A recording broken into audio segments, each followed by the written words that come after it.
Selamat datang di channel saya. Kali ini saya akan membahas tentang para pakar teori belajar kognitif. Yang pertama ada Jean Piaget.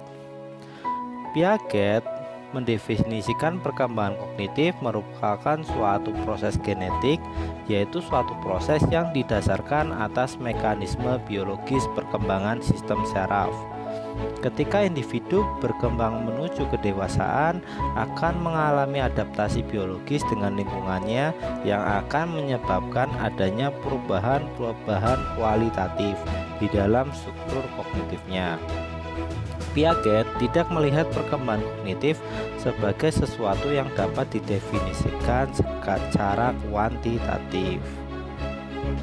Menurut Piaget, proses belajar terdiri dari 3 tahap, yakni asimilasi, akomodasi, dan ekuilibrasi. Asimilasi adalah proses pengintegrasian informasi baru ke struktur kognitif yang sudah ada. Untuk akomodasi adalah proses penyesuaian struktur kognitif ke dalam situasi yang baru. Sedangkan ekuilibrasi adalah penyesuaian kesinambungan antara asimilasi dan akomodasi.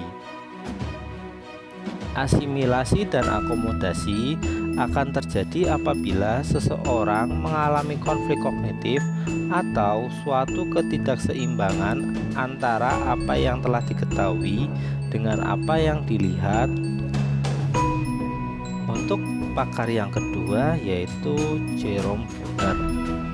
Beliau adalah seorang pengikut setia teori kognitif, khususnya dalam studi perkembangan fungsi kognitif.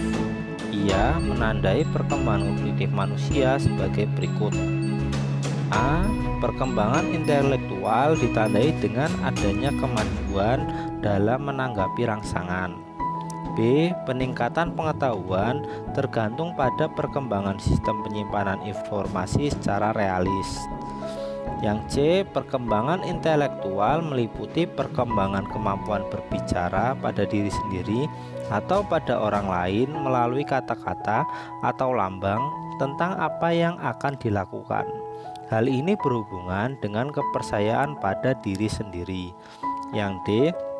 Interaksi secara sistematis antara pembimbing, guru, atau orang tua dengan anak diperlukan bagi perkembangan kognitifnya. Yang E. Bahasa adalah kunci perkembangan kognitif, karena bahasa merupakan alat komunikasi antara manusia. Untuk memahami konsep-konsep yang ada diperlukan bahasa. Bahasa diperlukan untuk mengkomunikasikan suatu konsep kepada orang lain. Yang F. Perkembangan kognitif ditandai dengan kecakapan untuk mengemukakan beberapa alternatif secara stimulan. Memilih tindakan yang tepat dapat memberikan prioritas yang berurutan dalam berbagai situasi. Bruner mengembangkan teorinya yang disebut free discovery learning. Teori ini menjelaskan bahwa proses belajar akan berjalan dengan baik dan kreatif jika guru memberi kesempatan kepada peserta didik untuk menemukan suatu aturan melalui contoh-contoh yang menggambarkan aturan yang menjadi sumbernya. Peserta didik dibimbing secara induktif untuk mengetahui kebenaran umum.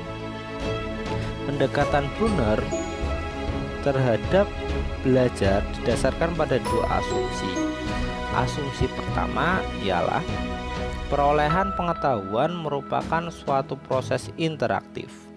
Bruner percaya bahwa orang belajar berinteraksi dengan lingkungannya secara aktif.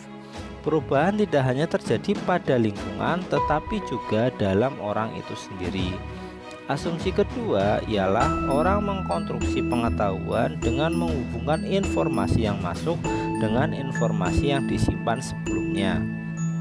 Bruner menyatakan untuk menjamin keberhasilan belajar, guru hendaknya jangan menggunakan penyajian yang tidak sesuai dengan tingkat kognitif peserta didik.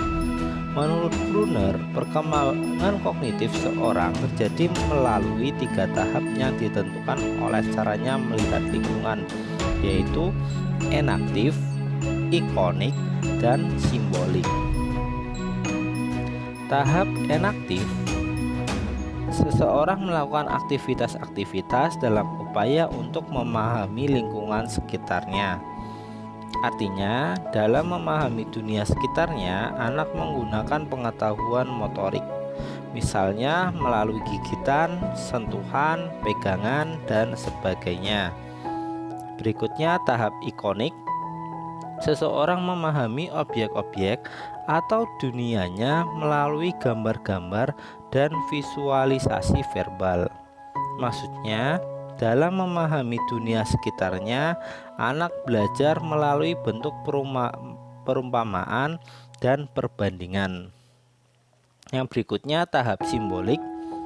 Seseorang telah mampu memiliki ide-ide atau gagasan-gagasan abstrak yang sangat dipengaruhi oleh kemampuan dalam berbahasa dan logika.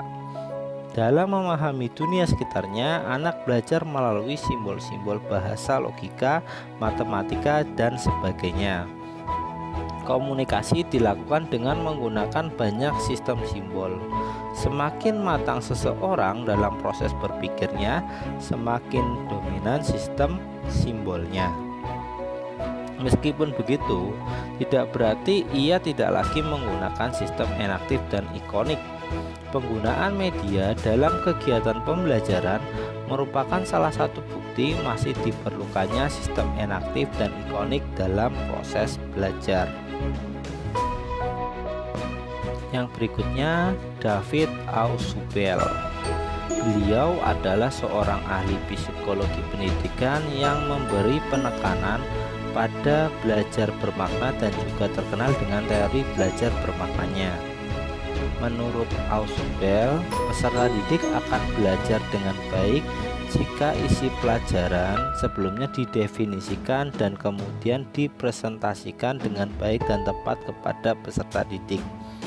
Ausubel mengklarifikasikan belajar dalam 2 dimensi, yaitu dimensi pertama berhubungan dengan cara informasi atau materi pelajaran yang disajikan pada peserta didik melalui penerimaan atau penemuan.